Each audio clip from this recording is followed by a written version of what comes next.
दोस्तों, हम लोग आ चुके हैं चिंतामणि तालाब, जो कि रोशनाबाद जनवल फरकात में है। और इस तालाब को चिंतामणि या चिंताहरण तालाब कहा जाता है। कहते हैं इस तालाब में स्नान करने से शरीर के चर्म रोग आदि दूर हो जाते हैं। कुछ लोग बताते हैं कि इस तालाब में के अंदर कुएं हैं और इसका जल जो है पूरे वर्ष भर सूखता नहीं है। और यह तालाब प्राचीन काल में पुरानी कगैया ईंटों से बना हुआ था। आप देख रहे हैं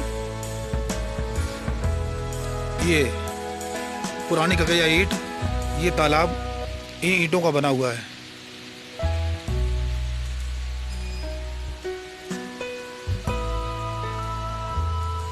इसका आर्किटेक्चर बहुत सुंदर है और बहुत ही खूबसूरत तालाब है।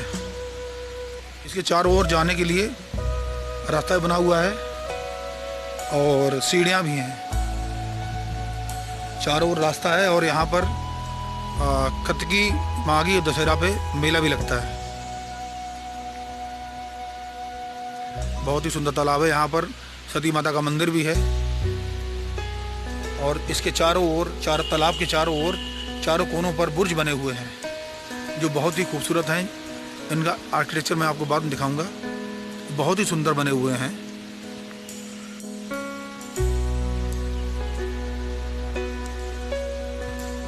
इसके चारों ओर रास्ता बना हुआ है।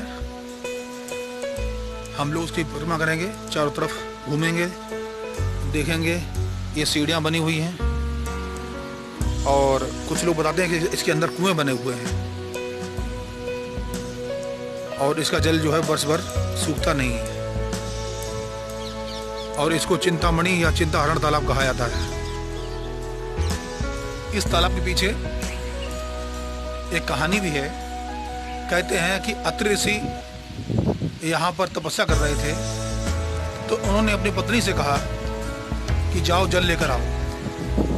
तो जब उनकी पत्नी जल लेने गई तो उन्हें गंगा रूपी की कन्या मिली। तो गंगा रूपी कन्या से उन्होंने निवेदन किया कि मुझे जल चाहिए, मेरे पति ने मंगाया है, वो तपस्या कर रहे हैं। तो गंगा रूपी कन्या ने उनसे कहा कि आपको 1 वर्ष के लिए पतिव्रत का पालन करना होगा। तो सती अनुसुईया बोली। सती अनुसुईया ने कहा कि मैं 1 वर्ष के लिए नहीं, मैं पूरे जीवन भर, मैं अपने पूरे सारा जीवन पति धर्म का पालन करूंगी। तो उनका एक मंदिर बना हुआ है, सती माता का मंदिर यहाँ बना हुआ है।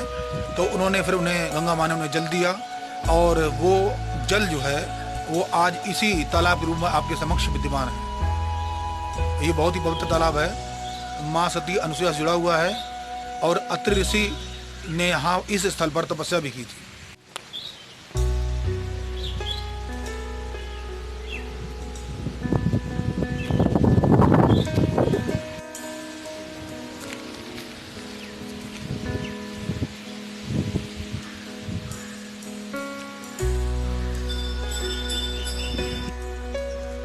बहुत ही सुंदर बुर्ज और गुंबद बने हुए हैं यहाँ पर। देखिए किस जमाने के। इनका आर्किटेक्चर बहुत बढ़िया है और ऊपर ये कगैया ईंट के बने हुए हैं।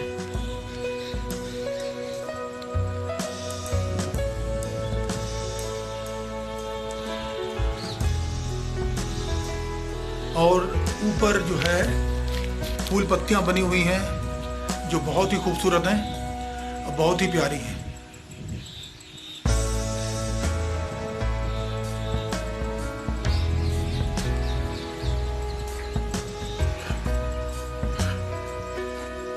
पंडित जी, ऐसो है कि जय थोड़ी दूर पर बक्सुरी है, उसको राजा तो बकासुर। तो पहले यहाँ पर तो कच्चू तालाब, तो वो यही जो है बोलो आवागमन करता। तो उसके बाद में एक जैसे कि जो राजा थे चिंतामणि के नाम, उनके तो कोर, उन्होंने इसमें स्नान करो, उनको कोर सही हुई। उन्होंने राजा ने ही सुनते हैं कि चिंतामणि नाम से अपने तालाब बनवा। ये चिंतामणि तालाब जो है ये महाभारत कालीन है। यह कगैया ईंट से बना है, 40 फीट गहरा है। इसकी गहराई जो है वो 40 फीट है। और इसमें जनाने घाट भी हैं, गुंबद हैं, दरवाजे हैं, सीढ़ियाँ हैं, गौक हैं और रास्ता भी बना हुआ है। इसमें एक कोने में पुरानी मठिया है जो सती मंदिर है। कायमगंज फरक्काबाद मार्ग में उत्तर दिशा में सुरउल्लापुर से 3 किलोमीटर की दूरी पर यह स्थित है। इसे चिंतामणि तालाब या चिंताहरण तालाब भी कहते हैं। नहाने से इसमें कोढ़ ठीक हो जाता। ये मंदिर जो है ये पार्वती, जय बाबा बजरंगबली। ये हनुमान जी का मंदिर है। जय हो, क्षमा करना प्रभु।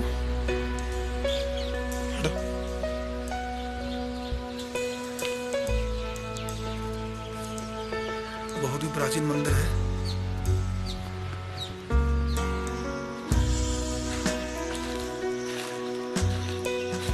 इसी शाखाएं जो है जमीन में और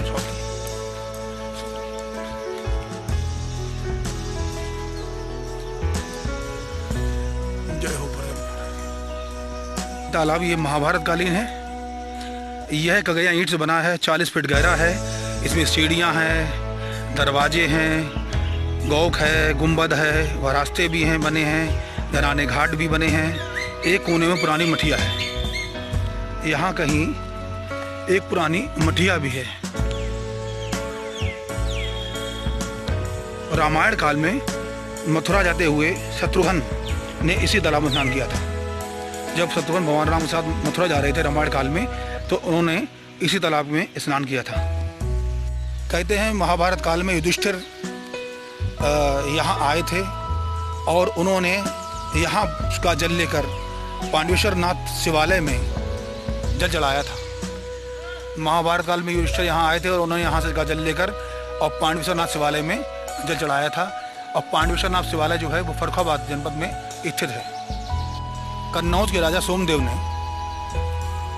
कन्नौज से शमशाबाद के चौमुखी मंदिर जाते समय यहाँ पर अनुष्ठान किया था। और जब उसने चौमुखी मंदिर में दर्शन कर लिए थे, उसके बाद उसने जो है कन्नौज में जाकर इसी प्रकार का एक चिंतामणि मंदिर बनवाया था। पीपल के पेड़ से लगा हुआ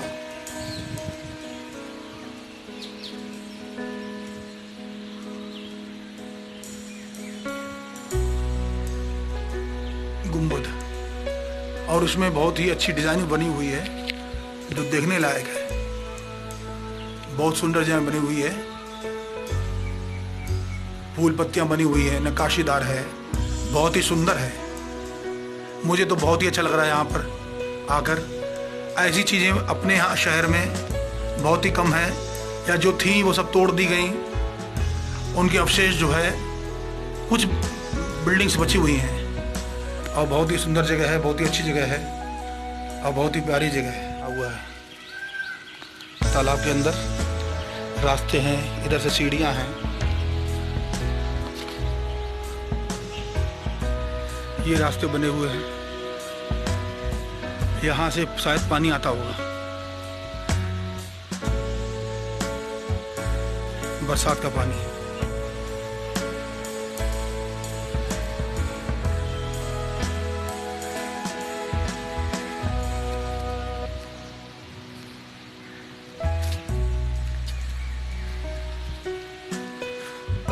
बहुत ही सुंदर जगह है और बहुत ही अच्छा लग रहा है मुझको यहाँ पर।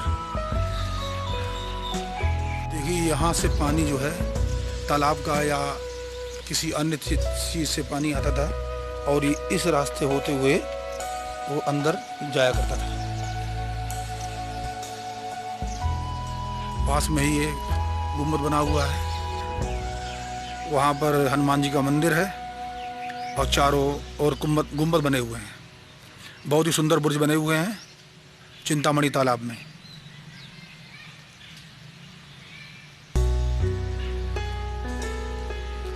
बरसात भी होने लगी है आहिस्ता आहिस्ता धीरे धीरे।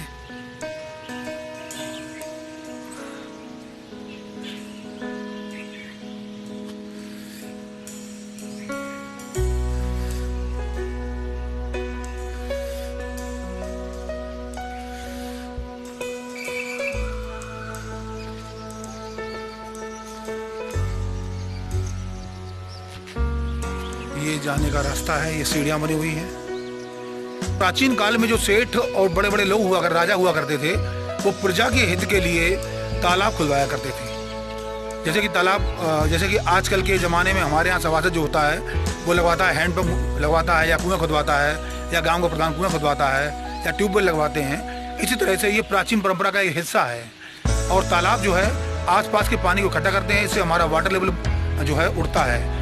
आप देखते हैं आजकल हर घर में बोरिंग है, और बोरिंग की वजह से जो है वाटर लेवल हमारा डाउन हो रहा है। आने वाले समय में ये समस्या बहुत ही विकराल रूप धारण करने वाली है। तो हम लोगों को ऐसे तालाबों की ज़रूरत है। जब तक ऐसे तालाब हम लोगों के पास नहीं होंगे तो हमारा जो भूमिगत जल स्तर है वो नीचे ही रहेगा और नीचे होता चला जाएगा। 140 फीट, 160 फीट, 200, कहीं 250। अब एक समय ऐसा आएगा कि पानी खत्म हो जाएगा। इसलिए हम लोगों को जो तालाबों का संरक्षण करना चाहिए, और ऐसे तालाब हमारे समाज में, हमारे देश में और पूरे विश्व में होने बहुत ज़रूरी है। तो ईरान से जो लोग आए थे उस साइड से, पर्सिया या ईरान से, वो अपने साथ ये कल्चर भी लेकर आए साथ में। इसका जो गोल गुम्बद होता है ये ईरानी कल्चर है, और ऊंचे चबूतरों पर उसको बनाना, ये ऊंचे चबूतरों पर मंदिर बनाना या कोई मठ बनाना, ये सब ईरानी कल्चर का हिस्सा है। तो इस तरह से हमारे मठ और तालाब बने हुए हैं। और इसकी जो ये जो ऊपर इसकी लेयर चढ़ी हुई है, इसमें लोग कहते हैं शीरा, उड़द की दाल और राविस और केसर, ये सब मिलाया जाता था ताकि ये, और चूना, राविस, शीरा, केसर और उड़द की दाल, ये 5-6 चीज़ें जो इंग्रेडिएंट्स इनका होता है, इससे ये सालों साल रहा करते। जाहिर सी बात है, जो उस समय में जब बड़े बड़े सेट्स, चाहे वो किसी भी हिंदू धर्म के हों या जैन धर्म के हों या बौद्ध धर्म के हों, वो जब कारीगर ढूंढते होंगे तो कारीगरों को जो है इसी शैली में बनाना आता था। तो ये कल्चर जो है कुछ ईरानी टाइप का लगता है, ईरानी कल्चर है। और जो कारीगर रहा होगा उसने ऐसे बना दिया होगा। उसका ये जो गोल गुम्बद है ये ईरानी कल्चर का हिस्सा है। आप आजकल जो घरों में पर्दे लगाते हैं वो भी एक ईरानी कल्चर का हिस्सा है, और यवनिका जिन्हें बोलते हैं पर्दों को। तो इसी प्रकार से ये मठ वगैरह गुम्बद, गोल गुम्बद बनाए जाते थे। और हिंदू मंदिरों में आप देखिए, साउथ इंडिया में चले जाइए तो वहाँ के गुम्बद जो होते हैं वो थोड़े लंबे होते हैं, लंबे टाइप के, उनका बुर्ज थोड़ा अलग टाइप का होता है। तो आज का वीडियो हम यहीं ख़त्म करते हैं और चलते हैं अपने घर की ओर। ट्रैवलिंग इंडिया चैनल में आपका स्वागत है। अगर आपको मेरा ये वीडियो पसंद आए तो आप लोगों से गुजारिश है कि आप मेरा वीडियो लाइक करिएगा और अपने मित्रों में शेयर करिएगा।